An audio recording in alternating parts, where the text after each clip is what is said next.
आई गौरी सीतानाथ प्रेमानंदे अगवारे हरि हरि बोल। निदाई गौरी सीतानाथ प्रेमानंदे अगवारे हरि हरि बोल। नार हमें जत आमारे महाप्रभुर दास सबार चरण बंदी दंते करी घास भज श्री कृष्ण चैतन्य प्रभु नित्यानंद श्री अद्वैत गदाधर शिवासादि गौरी भक्त वृंद। जय निताय जय निताय जय निताय। भक्तबिंदेर चरणे आमार कोटि कोटि दंडवत प्रणिपात। मायाबद्ध जीवेर नाहि शत कृष्ण ज्ञान जीवेरे कृपाय कृष्ण कैल वेद पुराण। कविराज गोसाई पाद चैतन्य चैतामृत बोलছেন मायाबद्ध जीवेर नाहि शत कृष्ण ज्ञान। शत माने आपना होते जीवेर कृष्ण स्मृति जाग्रत है ना। जीवेर जाते कृष्ण स्मृति जाग्रत है ना केन? त्रिगुणमयी मायाय भगवान जीव के एमन बंधने आबद्ध करेছেন যে জীব নিজের স্মৃতিকেই হারিয়ে ফেলেছে। সে যে নিত্যকালের কৃষ্ণ দাস এই ভাবনাটাই তার অন্তর হতে চলে গেছে।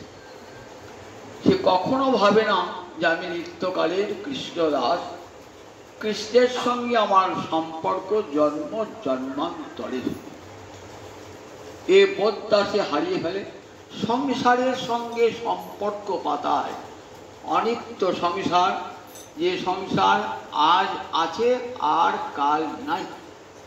সেই সংসারে স্ত্রী পুত্র আত্মীয় স্বজনকে সে আপন বলে মনে করে। সেখানে যেটুকু সুখ পায় মনে করে এই সুখটাই বোধহয় চরম সুখ। বিদ্যাপতি বলছেন যে এই সংসারের সুখটা কেমন? তা তল সৈকত বাড়ি বিন্দু সম সুতমিত রমণী সমাজে। তা তল সৈকত বাড়ি বিন্দু সম সুতমিত রমণী সমাজে। সুত মানে পুত্র, মিত মানে বন্ধু, রমণী মানে স্ত্রী, স্ত্রী পুত্র আত্মীয় স্বজনের সঙ্গে সংসারের যে সুখটা সেটা কেমন? তা তল সৈকতে বাড়ি বিন্দু সম। নদীর বা সমুদ্রের বেলাভূমিতে প্রচুর বালি, গ্রীষ্মকালের দিনে পায়ে হেঁটে চলতে পারবেন? চলতে পারবেন না। গ্রীষ্মকালের দিনে খালি পায়ে হেঁটে বালির উপর চলা যাবে? রোদের তাপে দগ্ধ হয়ে গেছে। এক বিন্দু জল পড়লো উপর থেকে, জলটা দেখা যাবে? দেখাই যাবে না, সঙ্গে সঙ্গে শুষে নেয়। ঠিক এই সংসারে ওই সুখটা কেমন? ওই তপ্ত বেলাভূমিতে এক ফোঁটা বাড়ি বিন্দু পড়লে যেমন হয় ঠিক তেমনি সুখ সঙ্গে সঙ্গে শুষে নেবে। তা তল সৈকত বাড়ি বিন্দু সম সুতমিত রমণী সমাজ।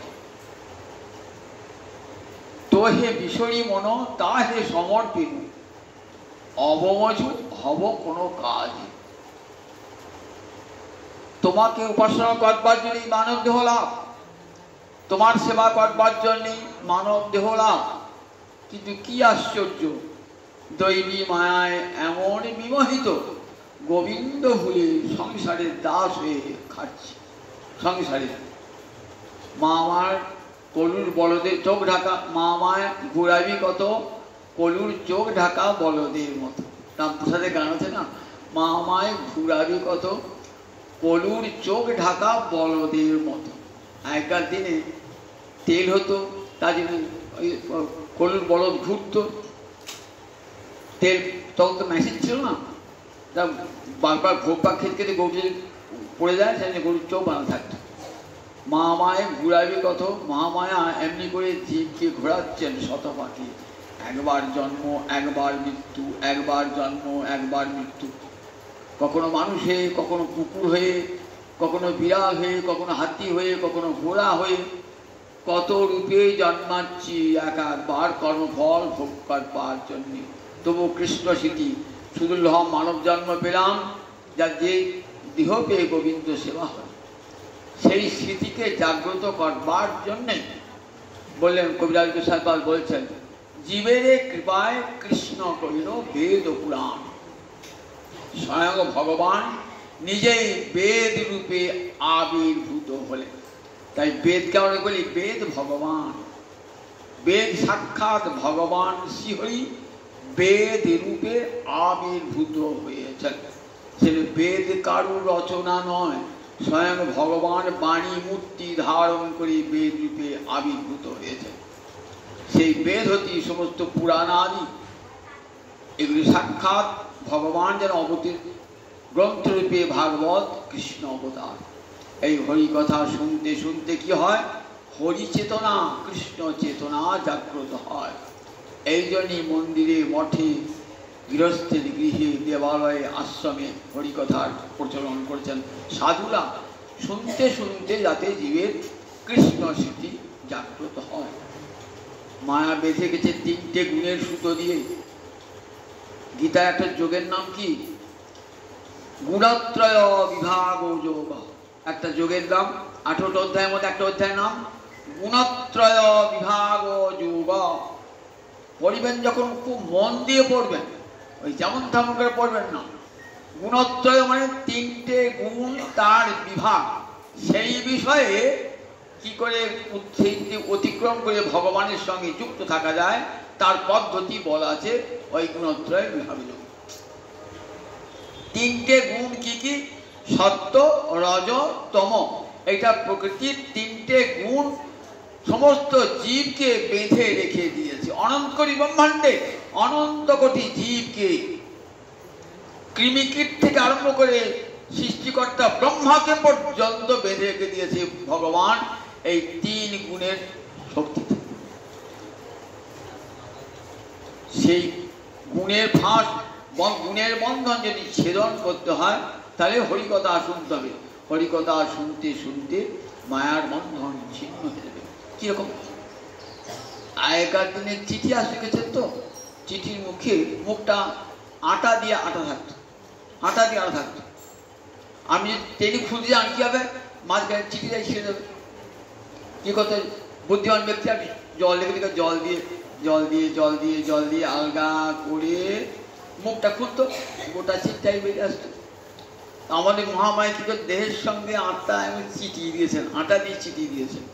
খুলতে হবে তো, খুলবো কি করে, এই হরিকথাটুকু জল একটু একটু একটু একটু করে দিতে আলগা হয়ে যাবে, মায়ের বন্ধন আলগা হয়ে যাবে। তখন আমি যে নিত্যকালে কৃষ্ণদাস আমার স্বরূপে স্মৃতি জাগ্রত হবে। শ্রীমদ্ ভাগবত এমনি না কথা, শুধু তব কথা অমৃতম তপ্ত জীবন অঙ্গপীরা বলেছেন, তোমার কথা তো কথা নয়, কথা অমৃত। যখন হরিকথা বলা হচ্ছে না, সুখদেব হরিকথা বলতে আরম্ভ করবেন, এমন সময় দেবরাজ ইন্দ্র এক ভাণ্ড অমৃত একটা দূতকে পাঠিয়ে দিয়েছে, যাও যাও ওই হরিকথা অমৃত নিয়ে এসো, আর এই অমৃত দিয়ে এসো, মহারাজ পরীক্ষিতকে খাইয়ে দেবেন, তাহলে মহারাজ পরীক্ষিত আর মৃত্যু হবে না। মহারাজ পরীক্ষিত দিন নামিয়ে দিয়েছেন। এবার চলুন সুখদেব প্রভু, চলুন আপনি স্বর্গে গিয়ে হরিকথা বলবেন। মহারাজ পরীক্ষিত না না, আমি স্বর্গের অমৃত খাবার জন্য বসি না এখানে, আমি হরিকথা অমৃত পান করবার জন্য বসেছি। সমস্ত সাধুরা ঋষিরা উচ্চকণ্ঠে, যাও যাও স্বর্গদূত, তোমার অমৃত নিয়ে চলে যাও, তোমার অমৃতের প্রয়োজন নাই, আমরা হরিকথা শুনবো বলি এখানে বসেছি। স্বর্গের অমৃতকে তুচ্ছ করে দিলেন। যে স্বর্গের অমৃত করলে রোগ ব্যাধি কিছুই থাকবে না, দীর্ঘ যৌবন লাভ হবে। বুঝে রাখবার, সেই অমৃতকে তুচ্ছ করে দিলেন। তাহলে হরিকথা আমরা যে কাউনি বলুন দেখি একবার। তার 12টি স্কন্ধের মধ্যে 9টা স্কন্ধ কেবল ভক্ত কথা অমৃত, 12টা স্কন্ধ। 10ম থেকে আরম্ভ হলো ভগবান শ্রী হরির কথা। সেখানে ভগবানের সমস্ত লীলা বর্ণনা করি।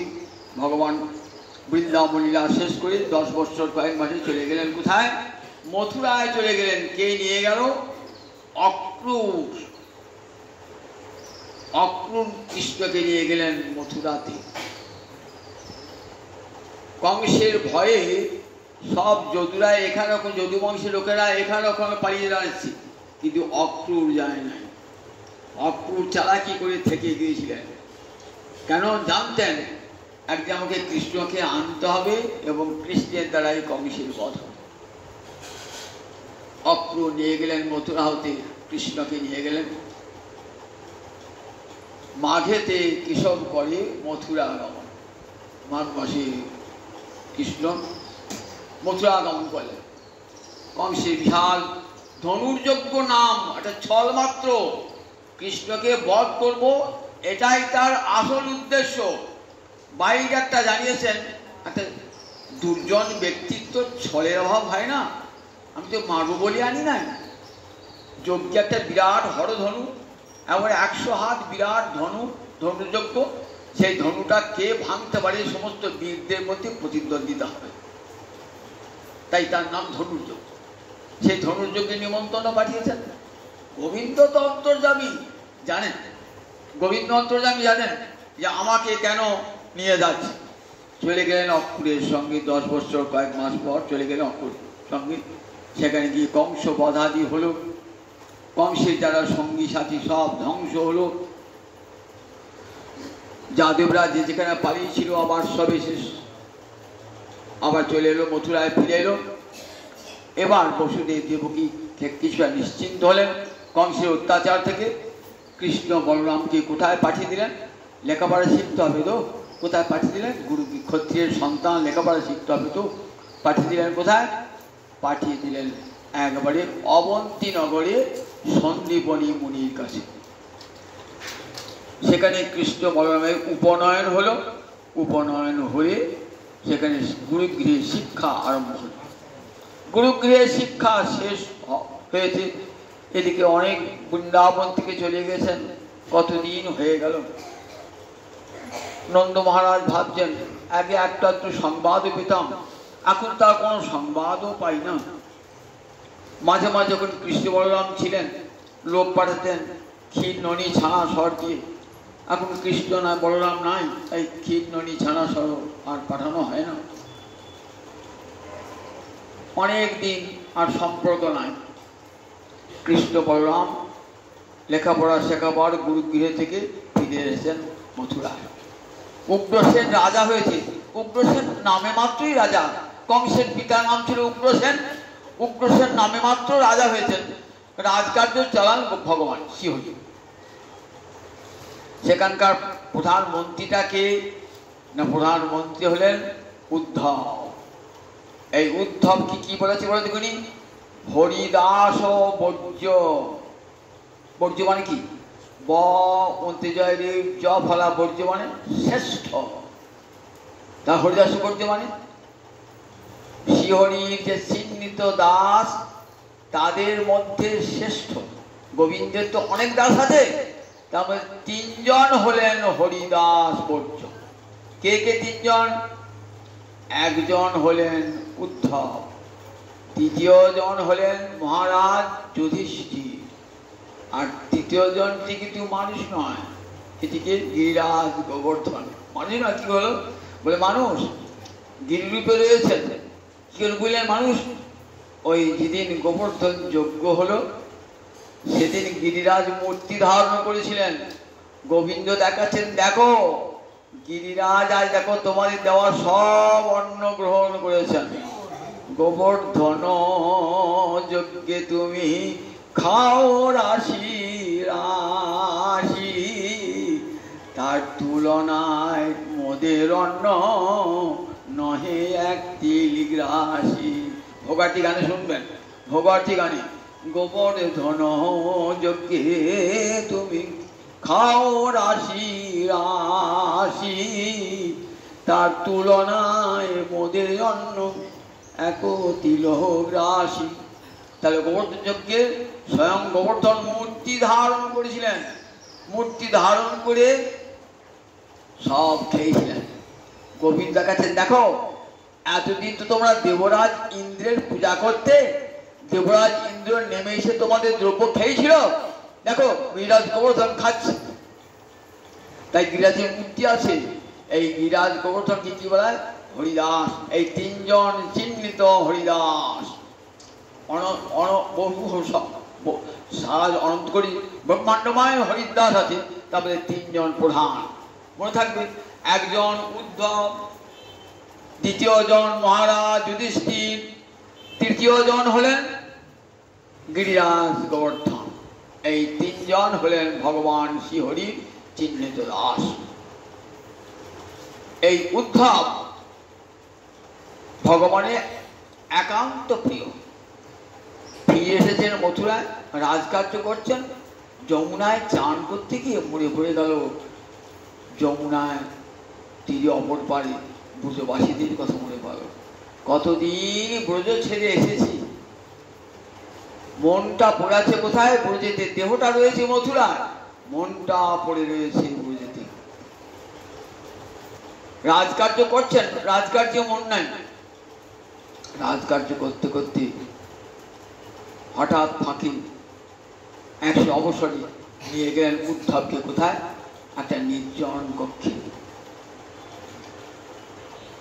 উদ্ধবের পরিচয়টা সুখদেব তুলে ধরলেন। বিষ্ণাং প্রবর মন্ত্রী কৃষ্ণস্য দ্বৈত সখা, শিষ্য বৃহস্পতি সাক্ষাৎ উদ্ধব বুদ্ধি সত্তম। বৃষ্টিনাং অর্থাৎ যদুবংশের সর্বশ্রেষ্ঠ মন্ত্রী। ভগবানের মন্ত্রী দরকার? তা বলে হ্যাঁ, মন্ত্রী দরকার, সহায় মন্ত্রণা দেবেন তো। ধরুন আপনি একটা এমন অবস্থা বলেন, এটা করি না সেটা করি, দ্বিধাগ্রস্ত হয়েছে, তখন যদি আমরা খুব কাছের লোক থাকে, যে আমরা কি পরামর্শ দেবেন? আপনাকে পরামর্শ দেন, আমি এটা করি। আমি বিভ্রান্ত গেছি, কোনটা করে ঠিক হয়? একদিকে যুধিষ্ঠিরের রাজসূয় যজ্ঞ, আর একদিকে জরাসন্ধ ৮৬ জন রাজাকে বন্দী করেছে, আর ১৪ জন রাজাকে নিয়ে গেলেই হত্যা করে। সে খবরটা ওই ৮৬ জন রাজা চিঠিকে পাঠিয়েছে কৃষ্ণকে একই সময়। কি করবে কৃষ্ণ? কিং কর্তব্য বিমূঢ়, কি করবে? কোথায় যায়? যুধিষ্ঠিরের রাজসূয় যজ্ঞে যায়, নাকি জরাসন্ধের হাত থেকে রাজাদের মুক্তি করবার জন্য যায়? বলো না। উদ্ধব কি বলি? উদ্ধব কেন প্রভু, তোমার অসাধ্য কি আছে? তুমি দুটো মূর্তি ধারণ করো, এক মূর্তি ধারণ করে রাজসূয় যজ্ঞে যাও, আর এক মূর্তি ধারণ করে জরাসন্ধকে বধ করে ওই ৮৬ জন রাজাকে মুক্ত করো। এই মন্ত্রণা কে দেবে বলুন দেখি? খুব নিজের জন্য হলে মন্ত্র দেয় না। তাই বিষ্ণাং প্রবরম কৃষ্ণস্য দ্বৈত সখা। দ্বৈত সখা মানে নরম সখা। অনেকে অনেক বন্ধু থাকে, কলেজে পড়বার সময় মেলা বন্ধু, স্কুলে পড়বার সময় মেলা বন্ধু, বিশ্ববিদ্যালয়ে পড়বার সময় মেলা বন্ধু। তাই বলি আমার সেই বন্ধুগুলো সব নিজের লোক নাকি? সবাই তাই ঘনিষ্ঠ কথা বলা যায়? আমার মনের কথা বলবার জন্য ঠিক ২-১টি ঘনিষ্ঠ বন্ধু থাকতো, তাই দ্বৈত সখা, যাদের কাছে নিজের মনের কথা সব খুলে বলা যায়। আর স্কুল কলেজে পড়বার সময় তো মেলা বন্ধু হয়েছে, আবার বাড়িতে থাকবার সময়, এখানে থাকবার সময় অনেক বন্ধু হয়েছে, একসঙ্গে কাজ করার সময় অনেক বন্ধু হয়ে যায়। বন্ধু হলেই সবাই কিন্তু মরমী বন্ধু হয় না। কিন্তু উদ্ধব কৃষ্ণের মরমী বন্ধু, যেমন বলেছিলেন সুবল কৃষ্ণের মরমী বন্ধু। সুবল, উজ্জ্বল এরা ছিলেন কৃষ্ণের মরমী বন্ধু। মরম মানে কি? মরম মানে কি? মরম মানে হৃদয়, মর্ম। এবার স্বরভক্তি করে সেটা হচ্ছে মরম। ধর্ম ধরম, কর্ম করম। মরম মানে হৃদয়, মর্ম মানে হৃদয়। ব্যাকরণের স্বরভক্তি দ্বারা কি হয়েছে? মরম। মরম থেকে মরমী, মরমী ভক্ত মানে খুব আপন হৃদয়ের ভক্ত, সমপ্রাণ সখাবত, সমপ্রাণ হতে হবে, তবে তো সব বন্ধু হয়। উদ্ধবকে বিষ্ণাং প্রবর মন্ত্রী কৃষ্ণস্য দ্বৈত সখা প্রাণ পৃষ্ঠ সখা। বিষ্ণাং প্রবর মন্ত্রী শিষ্য বৃহস্পতি সাক্ষাৎ। পড়াশোনাটা কোথায় দেখুন, বেদ বিদ্যা লাভ করেছেন কোথায়? উপযুক্ত গুরুর কাছে। উপযুক্ত গুরুর কাছে পাঠ না করলে, শিখলে না শিখলে কখনো পাঠ হয় না। সবে একটা গুরু পরম্পরা আছে, নইলে হয় না। যেমন ভাগবতী গুরু পরম্পরা, নারদ বলেছেন ব্যাস, ব্যাস সুখ, সুখ বলছে মহারাজ পরীক্ষিত, পরীক্ষিত বলছে সুখদেব, সুখদেব আবার বলছেন মহারাজ পরীক্ষিতকে। পরম্পরা। এবং যারা ভাগ্য পাঠ করবেন মন্দিরে, তাদের গুরু পরম্পরা থাকা চাই। যদি গুরু পরম্পরা না থাকে, তার পাঠে অধিকার পর্যন্ত নয়। গুরুমুখ শুদ্ধ হতে হবে। বিদ্যাটাই হলো গুরুমুখী বিদ্যা, এই ফুলফল বিদ্যা নয়। যা নিজে বাজার থেকে বই কিনে একটা প্রত্যারম্ভ করে দিলাম, ভাগবত পাঠ করলাম, কখনো তা হয় না। গুরুমুখে শুদ্ধ হতে হবে। বিজ্ঞান গুরুর কাছে বসে অন্তেবাসী হয়ে তার কাছে শিখতে হবে, তবে ভাগবত সিদ্ধান্ত করা যায়, নইলে হয় না। বটতলার বই এনে ভাগবত পাঠ করলে অপসিদ্ধান্ত, কুসিদ্ধান্ত হবে। সেটি শ্রী গোস্বামীপাদ কঠোরভাবে বলেছেন, যার তার মুখে হরি কথা শুনবে না, শুনলে ভক্তি থাকবে না, সেটি নিষেধ করে গেছেন। উপযুক্ত গুরুর কাছে শিক্ষা প্রাপ্ত, গুরু পরম্পরা যদি না থেকে হবে না। তা কোথায় শিষ্য বৃহস্পতি সাক্ষাৎ, বৃহস্পতিকে দেবতাদের গুরু, তার কাছে গিয়ে বেদ বিদ্যা শিক্ষা করেছেন। উদ্ধব বুদ্ধি সত্য, বুদ্ধিতে উদ্ধবের সমান আর কেউ নাই, এত বুদ্ধি উদ্ধবে। সেই উদ্ধবকে নিয়ে গেছেন নির্জন প্রকোষ্ঠে। উদ্ধব তো ভগবান বাল্যকাল থেকে ভগবানের সখা, ভগবানকে তিনি ভালোভাবেই ছিলেন উদ্ধব। কিন্তু দেখছেন আজ যেন ভগবান অন্য রকম। মুখখানা কেমন, মুখখানা একবারে বর্ষণের মুখ, মেঘের মতন। দেখেন না, আষাঢ় মাসের দিনে কালো করে মেঘ এসছে, এখনই বৃষ্টি পড়বে। গোবিন্দের ঠিক কেমন অবস্থা, ঠিক বর্ষণ উন্মুখ মেঘের মতন গোবিন্দের মুখের অবস্থা। উদ্ধব তাকিয়ে দেখছেন, আমার সখার তো এমন বদন আমি কোন দেখিলেন, কেন এমন হলো, সখার বদন কেন এমন হলো? কাছে ডেকে রেখেছেন, একবারে কেউ নাই। গৃহীত পানি না পানি, পানি মানে হাত, নিজের হাতটা, উদ্ধবের হাতটা নিজের হাতের মধ্যে পড়েছে। গৃহীত পানি না পানি, হাতটা হাতে ধরে কি বলছেন, উদ্ধব একবার ব্রজে যাও হে, গৃহীত পানি না পানি। বলে উদ্ধব একবার ব্রজে যাও হে, গৃহীত পানি না পানি। বলে উদ্ধব একবার ব্রজে যাও হে, একবার গিয়ে জেনে এসো আমার মা যশোদা কেমন আছে, একবার গিয়ে জেনে এসো আমার পিতানন্দ কেমন আছে, একবার গিয়ে জেনে এসো। গোবিন্দের আঁখি দুটি আজ ছলো চলো, গোবিন্দের আঁখি দুটি আজ ছলো চলো। বলি উদ্ধব একবার ব্রজে যাও হে, গচ্ছদ্ধব ব্রজং সৌম্য পিতৃ ন প্রীতিমাবহ, গচ্ছদ্ধব ব্রজং সৌম্য। সম্বোধনটি করছেন কি বলে, সৌম্য বলে। উদ্ধবের মূর্তি কেমন, একবারে সুন্দর সৌম্য মূর্তি, চাঁদের মতন মূর্তি। সোম মানে কি, চাঁদ। সোম থেকে সৌম্য কথাটি, সুন্দর স্নিগ্ধ চাঁদের মতন মূর্তি। সৌম্য, তুমি একমাত্র পারবে আমার পিতামাতাকে সান্ত্বনা দান করতে। তুমি ছাড়া পারবে না, তুমি যোগ্য। গচ্ছত্তব ভুজং সম্য পিতৃণ প্রীতিম আবহ।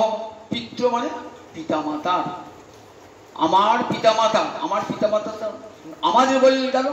উদ্ধব তুমি তোমার বন্ধু, আমার পিতামাতাও তোমারই পিতামাতা, তোমার পিতামাতাও আমার পিতামাতাই। যা উদ্ধব একবার জেনে এসো। গচ্ছদ্দব ভুজং সম্য পিতৃণ প্রীতিম আবহ। একবার গিয়ে আমার পিতামাতার খবরটা নিয়ে এসো। কতদিন তারা আমার খবর পায় নাই, আমার খবর এক মুহূর্ত আমাকে না দিকে থাকতে পারতেন না, আর আমি কতদিন তাদেরকে ছেড়ে আছি। যাও তুমি গেলে আমার মা বাবার সুখ হবে, অন্তত আমার খবরটা তো পাবেন।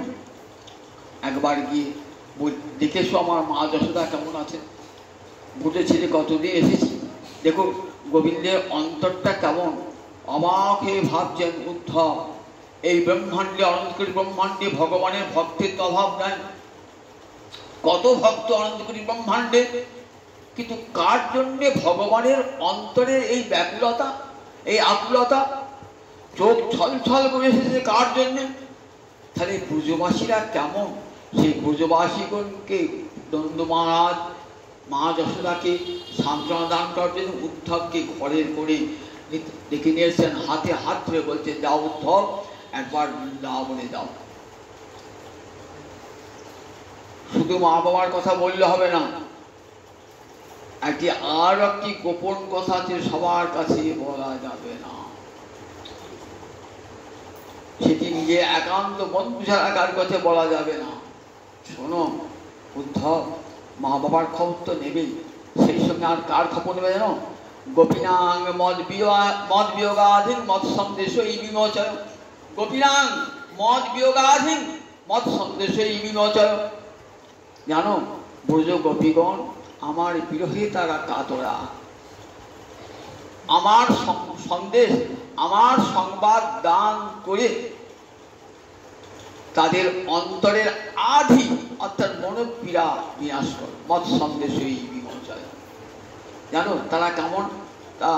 তা মন মনস্কা মদ প্রাণা মদর্থে তত্ত্ব দহিকা। তাদের মন আর আমার মন এক। মন মনস্কা মানে কি? আমার মন আর গোপীর মন এক।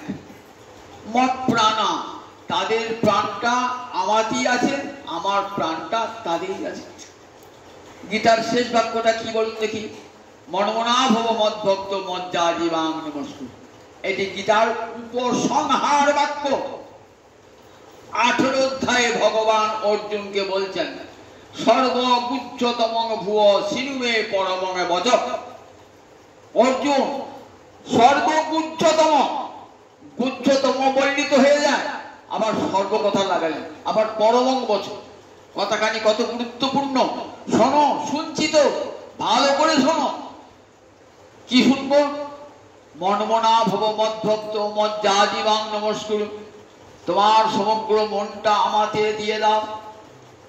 মনমনা ভব, এই মনমনাটা আমরা কোথাও দেখতে পাই নাই, আমরা দেখবো মনমনা ভক্ত এই বৃন্দাবনে কেমন করে মনমনা। তা মনমনস্কা মত প্রাণা, তাদের প্রাণটা কোথায় জানো? আমাতে। আমার প্রাণটাও তাতে, আমার প্রাণটাও তাতে। মত প্রাণা, আমি মথুরায় আছি বটে, আমার প্রাণটা কোথায়? আমার প্রাণটা রয়েছে ব্রজ গোপীদের কাছে।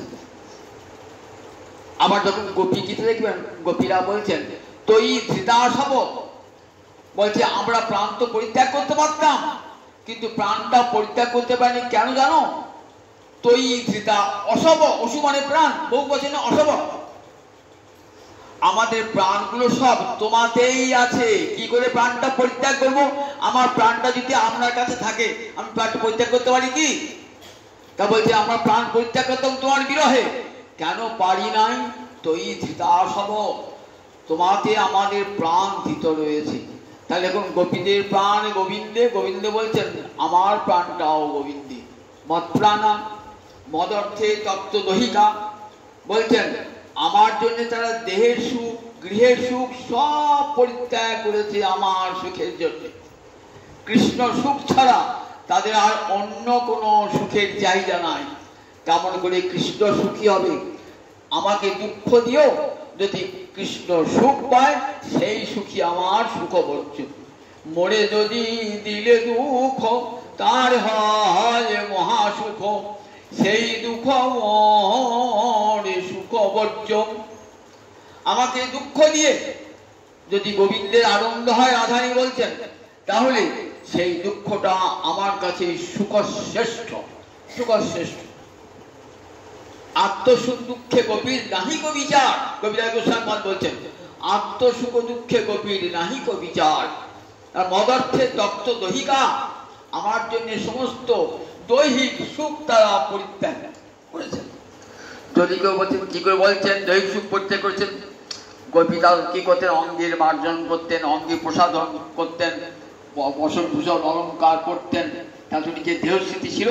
বলে না না না, তবে যে দেখিয়ে গোপীর নিজ দেহে প্রীত, সে হতো কৃষ্ণের লাগি জানি হ নিশ্চিত। খুব ভালো করে চৈতন্য চৈতন্য পয়ারগুলো করবেন, তাহলে গোপীতত্ত্ব বুঝতে পারবেন। এই আমাদের চোখ দিয়ে গোপীতত্ত্ব বোঝা হয় না। তবে যে দেখিয়ে গোপীর নিজ দেহে প্রীত, প্রীত মানে প্রীতি, গোপীদের যে নিজ দেহে এত ভালোবাসা, সেটা কি জন্য? সে হতো কৃষ্ণেরও লাগি জানি হ নিশ্চিত, সেটাও কৃষ্ণের জন্যে। গোপীরা জানেন আমার এই দেহটা কৃষ্ণ সেবার জন্য, কৃষ্ণ সেবার উপকরণ। পুরীর যখন গোবিন্দ সেবা করতে যায় কি করে বলুন দেখি? পুরীর কি করেন? ওই তামার টাটিটা, তারপর পঞ্চপাত্রটা কি করেন? ভালো করে ধুয়ে মুছে নিয়ে যান, তো কারণ সেটা সেবার উপকরণ। তো প্রতিদিন পরিষ্কার করে ধুয়ে মুছে নিয়ে যান, সেবার উপকরণ। গোপীরা বলছেন আমাদের দেহটা, আমাদের দেহ ইন্দ্রিয় সব তো কৃষ্ণ সেবার উপকরণ। তাই রাধারানীকে সাজেন উদ্দেশ্য, আমার এই সৌন্দর্য দেখলে গোবিন্দ সুখী হবেন তো, গোবিন্দের সুখ হবে তো। গোবিন্দকে সুখ দান করবার জন্য রাধারানীর সাজা, নিজের দেহের সৌন্দর্য বাড়াবার জন্য নয়। আমার সৌন্দর্য দেখে গোপী শোভা দেখি কৃষ্ণের শোভা বাড়ে যত, কৃষ্ণ শোভা দেখি গোপীর শোভা বাড়ে তত। পরস্পর শোভাতে হুড়হুড়ি লেগেছে। কৃষ্ণ শোভা দেখে গোপীর শোভা বৃদ্ধিপ্রাপ্ত হচ্ছে, গোপীর শোভা দেখে কৃষ্ণের শোভা বৃদ্ধিপ্রাপ্ত হচ্ছে। কে কাকে হারায় দেখেছেন তো? তাই তবে যে কৃষ্ণের লাগি জানি অনিশ্চিত, জানবে সেটা কৃষ্ণের জন্যে। তাদের নিজ দেহে বুদ্ধি তারা সাজেন কোজেন কি জন্যে? রাধারানী আয়নায় সাজছেন তো, তা আয়নার সামনে রানী, আচ্ছা আয়নায় কার মুখ দেখা যায়? যে সাজছে তার মুখটা দেখা যাবে তো। কিন্তু কি আশ্চর্য দেখুন, আয়নায় গোবিন্দের বদন দেখা যাচ্ছে। কতখানি তন্ময়তা এলে এই অবস্থায় হয় বলুন দেখি। রাধারানী নিজের বদন দেখছেন না, দেখছেন আয়নায় যেন স্বয়ং গোবিন্দ সে দাঁড়িয়েছেন। তাই রাধারানীর সাজটা কি জন্যে? নিজের দেহের সৌন্দর্য বাড়াবার জন্যে নয়, সেও তো কৃষ্ণের লাগিয়ে জানি অনিশ্চিত, জানবে সেটা কৃষ্ণের জন্যে। তাই তারা সব দেহ সুখ আদি পরিত্যাগ করেছেন, দেহ সুখ গৃহ সুখ সব পরিত্যাগ করেছেন তারা। রাসের যখন বাঁশি শুনলাম না, বাঁশির ডাকে গোবিন্দ সব সুখ পরিত্যাগ করে চলে গেলেন, এক মুহূর্তে ছুটে চলে গেলেন, সব বাঁধন হারা হয়ে গোপিয়া ছুটলেন। শুনত গোপী প্রেমহী রূপী আপনা মনহি মনহি আপনা সোপি, মনে মনে সব নিজেকে সমর্পণ করে দিয়ে গোপীরা ছুটছেন কৃষ্ণের বংশীধ্বনি শুনিয়ে। ঘরে কোথায় কি পড়ে থাকলো, কে পড়ে থাকলো, আমার জন্য কে কাঁদছে, এসে দেখা দেখি না। কেউ মদর্থে তপ্ত দহিকা, কথাগুলি ভাগবতের কি দামি দেখুন একবার। মদর্থে তপ্ত দহিকা, জানো উদ্ধব, আমার জন্য যে তপ্ত লোক ধর্মাস্য, যারা আমার জন্য লোক ধর্ম সব কিছু পরিত্যাগ করে, লৌকিক প্রচেষ্টা ত্যাগ করে, আমি কি করি জানো? আমি তার বিভর্বী, আমি তাদেরকে সুখে আমি তাদেরকে সুখ দান করি, এটা আমার মতো। তাহলে কি করে বেঁচে আছে তারা? তোমাকে না দিলে থাকতে পারে না। ধারন্তি অতিকিচ্ছেন প্রাণান, তারা বহু কষ্টে প্রাণটা ধরে রেখেছে, যে একবার যদি কৃষ্ণ আসেন বৃন্দাবনে দেখতে যেন পাই, ততদিন পর্যন্ত প্রাণটা থাকে। কেন? কৃষ্ণ বলে এসেছেন অহম আয়াসে আদবর্ষমান, কাঁদছেন গোপীরা তো, যখন মথুরা যাচ্ছেন না বৃন্দাবন থেকে, চাকার তলায় সব শুয়ে পড়লেন গোপীরা। যাও আমাদের বুকের উপর দিয়ে নিয়ে যাও, আমাদের প্রাণনাথকে, আমাদের বুকের ধনকে আমাদের বুকের উপর দিয়ে নিয়ে যাও। কৃষ্ণ বলরাম বহু কষ্টে বলে, দেখো দুঃখ করো না, অহম আয়াস, আমি আবার তোমাদের কাছে ফিরে আসবো। সেই আশাটা বুকে নিয়ে আছেন, রাধান দেয় কাঁদতে কাঁদতে সখীতে বলছে না, কালে বলে কালা গেল মধুপুরে, সেকালের কত বাকি, আমার যৌবন সায়রে সরিতেছে ভাটা, তাহারে কেমনে রাখি। কাল বলে কালা গেল মধুপুরে, সেকালের কত বাকি, সে কালটা কবে শেষ হবে? আমার যৌবন সায়রে সরিতেছে ভাটা, তাহারে কেমনে রাখি।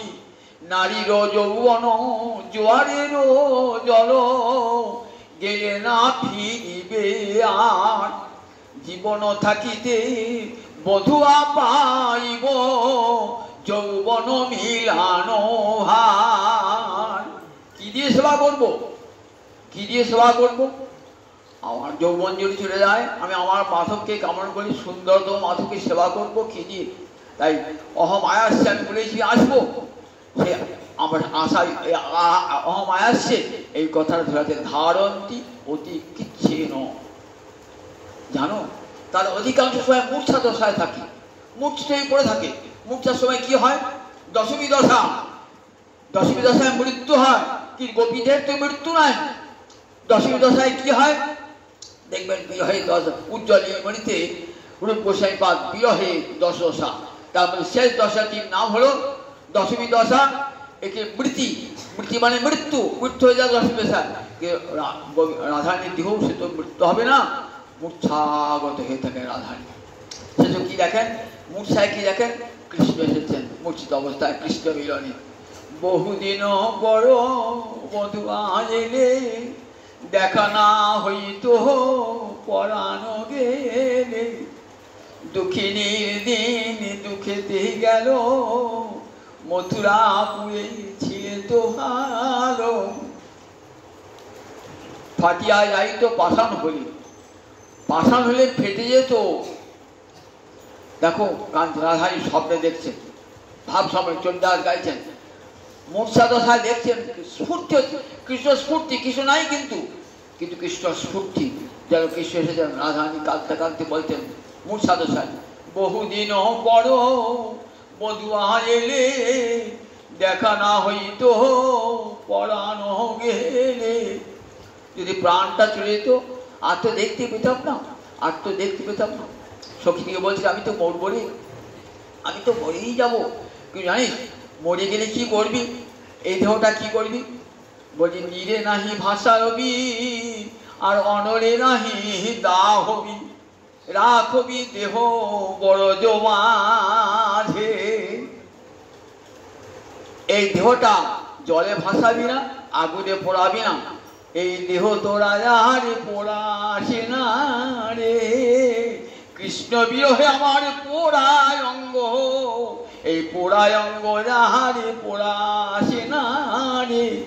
ওরে ও ললিতা রবি শাখা, এই পোড়ায় অঙ্গ যার পোড়াসে না রে। জলে ভাসাবি না, আমি সদাই নয়নে জলে ভাসি, এ দেহ যেন আর জলে ভাসায় না। কি করবো আমার মরা দেহটা? মরিলে তুলিয়া রেখো তমালের ডালে, তমালের ডালে আমাকে বেঁধে রাখবে, কারণ তমালে কালো কৃষ্ণ কালো, তাই তমালে বড় ভালোবাসি। ওই কালো রঙকে আমি বড় ভালোবাসি। তমাল কালো কৃষ্ণ কালো, তমালে ডালে। যদি কোনো কালে কৃষ্ণ আসেন বৃন্দাবনে, প্রাণ ফিরে পাবো আমি তার অঙ্গ পরশরে। যদি কোনোদিন বৃন্দাবনে আসেন, যদি একবার আমার অঙ্গ স্পর্শ করে আমি প্রাণই ফিরে পাবো, আমাকে লিখে দিন। সখী লিখেছেন তো এই মূর্ছা দশায় এই অবস্থাটি কাঞ্চন সখীগণের কাছে। অবমাধব মথুরা পুরেতে গেল, আমার গোকুল মানিক কোহরি নিল, আমার হরিকে কে বা হরে নিল, আমার এই সাধের ব্রজ আধারে করে, আমার হরিকে কে বা হরে নিল। রাধে নয়ন জলে ভাসছে, গোকুলে উথল হলো করুণা করুন, নয়নক জলে দেখো বহে হিল। যমুনার পাশাপাশি আর একটা নদী বয়ে চলেছে, রাধা রানীর চোখের জল, রাধারানীর চোখে জল। তাই বৃন্দাবনের জল কেউ খায় না জানেন তো, রাধার নোনা জল, রাধারানীর চোখের জল, বৃন্দাবনের জল, রাধারানীর চোখের জল। যেন একটা নদী বেরিয়ে গেছে যমুনার পাশাপাশি। তাই ধারণ তো ছিল উদ্ধব ভাবছেন ব্রজের গোপীদের সঙ্গে কৃষ্ণের আবার কি সম্পর্ক, কেন বলুন দেখি। উদ্ধব কিন্তু পরকীয়া রসের খবর রাখেন না। উদ্ধব তো মথুরার লোক, মথুরার লোক, ব্রজের গোপীদের কথা তার জানবার কথা নয়, জানবার কথা নয়। উদ্ধব তাই পরকীয়া এই ভাবটি কোথায়, একমাত্র ব্রজ ছাড়া আর কোথাও নাই। পরকীয়া ভাবে অতি রসের উল্লাস, ব্রজ বিনু ইহার অন্যত্র নাহি বাস। কবিরাজ গোস্বামীপাদ বলছেন এই যে পরকীয় ভাবের যে লীলা, এটা একমাত্র বৃন্দাবন ছাড়া কোথাও নাই। পরকীয়া মানে নিজের প্রেয়সী রাধানীকে পরবধূ রূপে সাজানো। কেউ ভুল ভাববেন না জানো, পরকীয়া বলতে পর নারী নয়, কেউ পর নারী নয়, সবই কৃষ্ণ বধূ, কৃষ্ণ প্রেয়সী। আর যোগ মায়া এমন করেছেন না, বৃন্দাবনে একটা অভিনয় দেখাচ্ছেন বৃন্দাবনে, যেন গোপীরা সব পরবধূ, কেউ পরবধূ নয়। সুখদেব বলেছেন কৃষ্ণবদ্ধ, সব তারা কৃষ্ণ বধূ, পরবধূ নয়, তারা সব কৃষ্ণবধূ। আজ কি হবে না, পরকীয়া রসে আস্বাদন করবেন। সখিয়া রসে আস্বাদন কোথায়, দ্বারকায় সখিয়া, সত্যমা রুক্মিণী সব সখিয়া নায়িকা, এদের সঙ্গে আস্বাদন হয়েছে, এদের সঙ্গে আস্বাদন। রাম সীতা সখিয়া নায়িকা, কিন্তু পরকীয়া রসে আস্বাদন তো কোথাও হয় নাই। সেটি হবে ব্রজেতে। যে রাধা রানী তার নিজ প্রেয়সী, তাকে আজ আয়ান বধূ রূপে উপস্থাপিত করেছে। দেখেন না, টিভিতে সিরিয়াল দেখছেন, সিনেমা দেখছেন, একজনের বউ আর একজনের বউ হয়ে অভিনয় করছে। দেখো সেইটার বউ, কিন্তু দেখুন অন্যজনের বউ সে, কিন্তু আরেকজন সিনেমাতে অন্যজনের বউ হয়ে অভিনয় করছে। ঠিক সেরকম ভাবুন, বৃন্দাবনে অভিনয়টা হচ্ছে কেমন, চিরকালের চিরকাধানী, চিরকালের কৃষ্ণবধূ আজ আয়ান বধূ হয়ে অভিনয় হবে না তো অভিনয়টা। কেন, সমাজ সংসার শাস্ত্র সব সর্বধর্মার পরিত্যাজ্য, গীতার এই মূর্তি দেখানো হবে, দেখানো হবে। সর্বধর্ম পরিত্যাগ, নারী সর্বধর্ম পরিত্যাগ, সমস্ত ধর্ম, তার পাতিব্রত্য ধর্ম পর্যন্ত পরিত্যাগ, দেহ ধর্ম, গৃহ ধর্ম, পাতিব্রত্য ধর্ম পরিত্যাগ, সমাজ সংসার শাস্ত্র সব নিষেধ করছে, যাবে না। কিন্তু তীব্র অনুরাগ দেখাতে হবে, কেমন করে সর্বধর্ম পরিত্যাগ করে ভগবানের কাছে যেতে হয়। ভাগবতে প্রীতি বড়, ভাগবতে গীতায় নীতি বড়, ভাগবতে প্রীতি বড়, প্রীতি পরম ধর্ম। কবি আমাদের শ্রী গোস্বামীপাদ একটা গ্রন্থ লিখে ফেললেন ভাগবতের এই প্রীতিকে নিয়ে, তার নাম প্রীতি সন্দর্ভ। এই প্রেমের দার্শনিক ব্যাখ্যা দিলেন প্রীতি, যে প্রীতি ভগবানকে ডেকে নিয়ে আসে, হৃদয়ের প্রীতি। এই গোপীরা এই আমার জগতে, সমস্ত জগতে যত যত ভক্ত আছেন না, সমস্ত ভক্তই এই যে ভগবত প্রীতি এই গোপীদের কাছ থেকে ধার করে। গোপীরা হ্লাদিনী শক্তির মূরতি, গোপীরা জীবাত্মা নয়। অনেক কীর্তনিয়া কীর্তন করতে বলে, জানো রাজ মানে কি, জীবাত্মার সঙ্গে পরমাত্মার মিলন। আর সবাই শুনলে হ্যাঁ হ্যাঁ করে, হ্যাঁ তাই তো বটে, লোকটা পণ্ডিত আছে, জীবাত্মার সঙ্গে। আচ্ছা জীবাত্মার সঙ্গে পরমাত্মা, রাধারানী জীবাত্মা, গোপীরা জীবাত্মা, জীবাত্মা তটস্থা শক্তি, তার রাসে তাদের অধিকার আছে? আমার আপনার রাসে অধিকার আছে?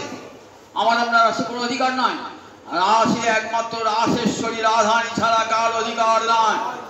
যত যত গোপী দেখবেন সবে রাসেশ্বরীর কায় মুহ রাধারানী। লীলার সহায় লাগি বহুত প্রকাশ, বহু কান্তা বিনা নহে রসর উল্লাস। রাস হবে কি করে? বহু কান্তা চাই, একজন দুজন থাকলে রাস হবে। রাধারানী একাই কোটি কোটি শত কোটি গোপী হয়েছেন। এক রাধারানী অনন্ত রূপ ধারণ করেছেন। তাই ওই শত কোটি গোপীকে রাধারানী, এক রাধারানী অনন্ত কোটি গোপীর মূর্তি ধারণ করে রাসলীলা করছেন। যে রাধারানী গোবিন্দের চিরকালের বধূ, চিরকালে কৃষ্ণ প্রেয়সী। কৃষ্ণ বদন ছাড়া কিছু দেখেন না। শুনেছেন তো জন্মের দিনে, জন্ম যেদিন করলেন অন্ধ হয়ে, কৃষ্ণ বদন ছাড়া অন্য কোনো বদন দেখবো না। তাই যখন কৃষ্ণলীলা শুনবেন না, সবসময় চিন্তা করবেন যে এই যে রাধার দেহটা কেমন অপ্রাকৃত দেহ, আনন্দ কৃষ্ণ প্রেমে বিভাবিত চিত্তেন্দ্রিয় কায়। কৃষ্ণ প্রেম দিয়ে রাধারানীর চিত্ত, রাধারানী ইন্দ্রিয়, রাধারানীর কায়া গঠিত। কৃষ্ণ প্রেমী আজ বৃন্দাবনে মূর্তি ধারণ করেছে, রাধা মূর্তি ধারণ করেছে। শুধু পরকীয়া রসে লীলা বলে ভাববেন না, নাচ শিখাবেন না। দেখো কৃষ্ণ পরের বউকে নাচিয়েছে রাসেতে। কেউ পরের বউ নয়, কেউ তো পরের বউ নয়, সবই রাধারানী গোবিন্দের নিজের সখিয়া। সব আজ পরকীয়া রসে লীলা একমাত্র পুজো ছাড়া কোথাও হয় না। পরকীয়া রস ভাবে অতি রসের উল্লাস, ব্রজবিনু ইহার অন্যত্র নাই বাস। ব্রজ ছাড়া কোথাও পরকীয়া রসে লীলা দেখানো হয় নাই। কেন দেখাবেন? ভগবানের প্রবল অনুরাগ, তীব্র অনুরাগ। সেই তীব্র অনুরাগে সর্বধর্ম পরিত্যাগ হচ্ছে। গীতার শেষ বাক্য কি? সর্বধর্মান পরিত্যাজ্য মাম একং শরণং ব্রজ। সর্বধর্ম পরিত্যাগ করে আমার চরণে শরণাগত হও। সেটি একমাত্র গোপীর অভিসারে দেখানো হলো। কেমন করে সর্বধর্ম পরিত্যাগ করতে হয়? আমরা সব ধর্ম রেখে দিয়ে গোবিন্দ ভজন করি। সংসার থাকুক, আমার ছেলে থাকুক, মেয়ে থাকুক, তার সব ভালোবাসা থাকুক, সব থাকুক, এতে গোবিন্দ পাওয়া যায়। গোপীরা সর্বত্যাগ করি করে কৃষ্ণের ভজন, সর্বত্যাগ করে কৃষ্ণ। মহাপ্রভু আমার সেই রাধা ভাব নিয়ে এলেন তো, তাই মহাপ্রভু সন্ন্যাস গ্রহণ করতেই হবে। কেন? সর্বত্যাগ ছাড়া কৃষ্ণ ভজন হবে না। সন্ন্যাস গ্রহণ করে যখন দাঁড়িয়েছেন, অদ্বৈতের গৃহে এসেছেন না, তখন অদ্বৈত প্রভু ডাকছে আর চোখের জলে ভাসছেন, প্রভু তুমি যেমন করে থাকো না তেমনি সুন্দর প্রভু। যখন চাঁচর চুলে বেড়াতে নবদ্বীপে তখনও সুন্দর, আবার মণ্ডিত মস্তকে তখনও সুন্দর, পদ্মফুল শ্যাওলপুরে ঢাকাও সুন্দর। তোমার অপরূপ প্রভু। কেন ছেড়ে গেলে প্রভু? কেন নবদ্বীপ ছেড়ে গেলে প্রভু? কেন প্রভু? এখানে কি কীর্তন হতো না? এখানে তোমার ভক্ত ছিল না? কেন ছেড়ে গেলে প্রভু? বলছে দেখো তুমি তো সব জানো, বিনা সর্বত্যাগে কৃষ্ণ ভজন হয় না। দেখো ভগবান যিনি প্রাণনাথ, তাকে ভজন করতে সর্বত্যাগ করতে হয়। জগৎকে সেই শিক্ষা দেওয়ার জন্য আমাকে সন্ন্যাস গ্রহণ করতেই হবে। সর্বধর্মান পরিত্যাজ্য মাম একং শরণ, আমার চরণেই শরণাগতি গোপীদের দেখালেন। তাই তারা কি কথা? ধারন্তি অতিকৃচ্ছেদ প্রাণ কথঞ্চন, কোন প্রকারে প্রাণটা ধারকাছে। যদি উদ্ধব সন্দেহ পোষণ করেন, তাই কি বলেন? শোনো উদ্ধব, তুই ভুল বুঝো না, এই গোপীরা কিন্তু পরের মেয়ে নয়, বল্লভ্য মেয়ে মদাত্মিকা। বল্লভী বহু বচনে বল্লভ্য, নদী সন্মত রূপ, নদী নদ্য বল্লভ্য মানে এই যে ব্রজগোপীরা আমারই আত্মা। ভালো করে কান পেতে শুনুন, বল্লভ্য মেয়ে মদাত্মিকা। এই ব্রজবল্লভীগণ আমারই আত্মা, আমাদের তাতে কোনো পার্থক্য নাই। রাধা কৃষ্ণ এক আত্মা দুই দেহ ধরি, একটা আত্মা একটা দেহ থাকে, তাহলে দুটো দেহ দুটো আত্মা হতে হবে তো। কিন্তু রাধা কৃষ্ণ এক আত্মা দেহ দুটো, তার মানে গোবিন্দের আত্মাই রাধা মূর্তি ধারণ করেছেন, আবার রাধা রানী কোটি কোটি গোপী মূর্তি ধারণ করেছে। তাহলে কি হলো? কৃষ্ণের আত্মাই সমস্ত গোপীরা, সমস্ত। তাহলে কেউ পর হলো নাকি? তাহলে সব সখীও নিজের আত্মাই যদি গোপী মূর্তি ধারণ করে, তাহলে গোপীরা কি পরবর্তী হয় নাকি? বল্লভ্য মদাত্মিকা। তাই উদ্ধব, ওই যে ব্রজগোপীগুলির কথা বললাম না, ওরা আমারই আত্মা। আমাকে সুখ দান করবার জন্য আমার অঙ্গতে রাধা রানীর আবির্ভাব, আবার রাধারানী আমাকে সুখ দান করবার জন্য রাধারানী অনন্ত কোটি গোপী হয়ে যায়। এই গোপী তত্ত্ব ভালো করে বুঝবেন।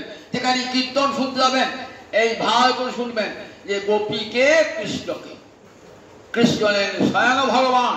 এতে চাংশ কলা পুংস কৃষ্ণস্তু ভগবান স্বয়ং।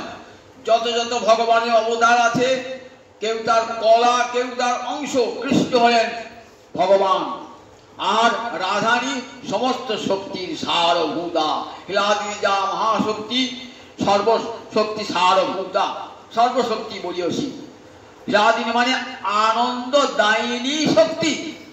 যেমন মা দুর্গা কি দেখি সংহারিণী শক্তি, সংহারিণী শক্তি মা দুর্গা, সংহারিণী শক্তি, সৃজনী পালনী শক্তি।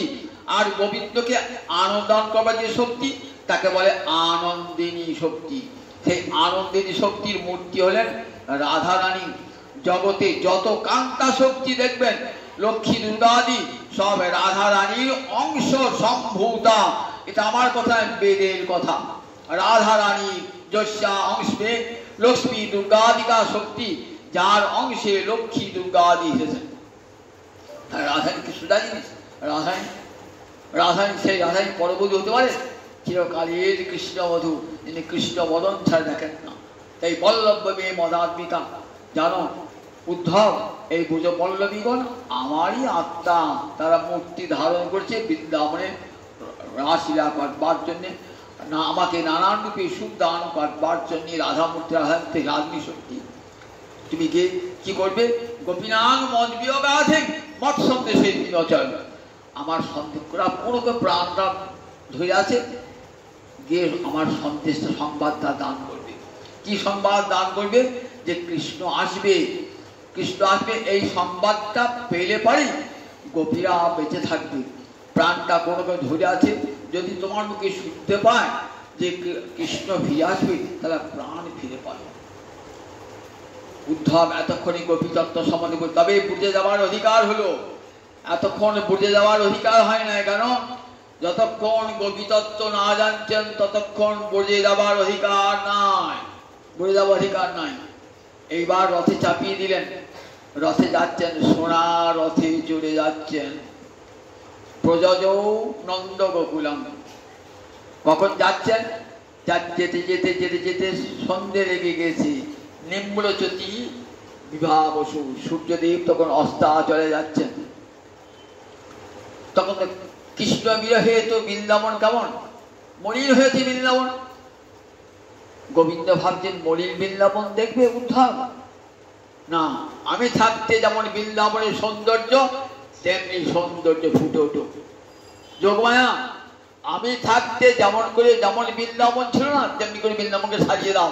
উদ্ধব দেখো বৃন্দাবনটা কি। যোগমায়া সঙ্গে সঙ্গে শক্তি একবারে কৃষ্ণ থাকা অবস্থায় যেমন বৃন্দাবন, তেমনি বৃন্দাবনকে সাজিয়ে তুললেন। যাচ্ছেন, মনে মনে ভাবছেন আজ আমার কি সৌভাগ্য, বৃন্দাবনের পথে চলেছি, খুব আনন্দ। একদিকে কৃষ্ণকে ছেড়ে আসছেন, মনে বেদনা। আবার অপরদিকে ভাবছেন বৃন্দাবন তার তো প্রিয় ধাম, শপথ রমন। সেই বৃন্দাবনটি সবসময় আছেন, কিন্তু কৃষ্ণ তো বৃন্দাবন ছাড়া হন না। সেখানে কৃষ্ণ প্রভু যাচ্ছে। সন্ধ্যা লেগে গেছে, তখন সব গরু বাছুরেরা সব বাড়ি ঢুকছে। পশুনাং পুররেণুভি ছন্ন জান ভবিষ্যতাং। যখন গোকুলে ঢুকছেন না, তখন ধুলোয় ধুলোয় সব ভর্তি। একবারে গোটা রথটা ধুলোয়, সোনার রথটা ধুলোয় হয়ে গেল। সুখদেব বলছে মহারাজ, ওই গোপীপদ রেণু না পেলে পরে কখনো ঢোকা যায় না বৃন্দাবনে। ধুলা নয়, ধুলা নয়, যে গোপীপদ রেণু, এই ধুলা মেকেছিল নন্দসুত কানন। এই রাধারানীর চরণ ধুলা না মাগলে ব্রজের অধিকার না, বুঝে যাওয়ার অধিকার নাই। রাধারানীর চরণ ধুলা অঙ্গে মাগলে তবেই বুঝে যাওয়ার অধিকার। ব্রজের মাটির এত সম্মান, ব্রজে ঢুকেই ভক্ত ব্রজের মাটি গায়ে মাখেন। বিজয় কৃষ্ণ গোস্বামী পুরো যোগী ছিলেন তো, বলে বৃন্দাবনে মাটিতে পা দিয়ে চলো না। পা যোগী তো তিনি চোখ বলে পাটা উঁচু করে চলতেন, বৃন্দাবন মাটিতে পা দেবেন না বলে, পাটা বৃন্দাবনে মাটিতে পা দিও না, বৃন্দাবনে তাই পশু নাম খুরভি, ওই পশুদের সব অত গোবৎস গাভী এদের চরণ ধুলিতে একবারে রক্তা ছেয়ে গেল। ভাবতেন এ আমার গোবিন্দের করুণার দান, নইলে বোটে ঢুকতে পেতাম না। বোটে ঢোকার অধিকার দিল, ছাড়পত্র দিল, যাও সোনার রথে এসেছে তো, সোনার রথ যতই সোনার হোক, যতক্ষণ গোপীপদ ধুলি না পাচ্ছে ততক্ষণ পবিত্র হবে না। সেই গোপীপদ ধরে নিয়ে প্রবেশ করলেন। আবার পরের দিন শোনাবো 8টা 15 বেজে গেলে তো আর আমাকে বলতে দেবে না, জয়নিতাই জয়নিতাই জয়নিতাই জয়নিতাই। আমার পরে আসবেন।